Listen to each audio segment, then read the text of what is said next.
হযরত ওমর রাদিয়াল্লাহু তাআলা আনহু থেকে বর্ণিত, মুশরিকদের উৎসবের দিনে তোমরা তাদের উপাসনালয়ে প্রবেশ করো না, কেননা তাদের উপর আল্লাহর অসন্তুষ্টি বা গজব নাজিল হতে থাকে।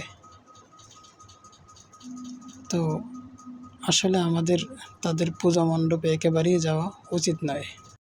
তারা আমাদের প্রতিবেশী, তারা আমাদের স্টুডেন্ট, তারা আমাদের শিক্ষক, এটা তো আমরা অস্বীকার করি না।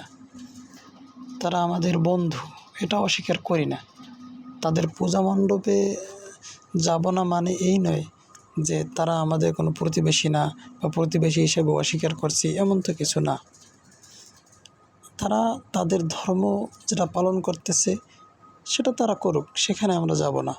আমাদের ধর্ম পালন করব, সেখানে তারা আসবে না। অন্যান্য সমস্ত উৎসবে, সমস্ত আমাদের পারিবারিক অনুষ্ঠানে আমরা তাদেরকে দাওয়াত করব, সব কিছু করবো, তাতে কোনো অসুবিধা নেই।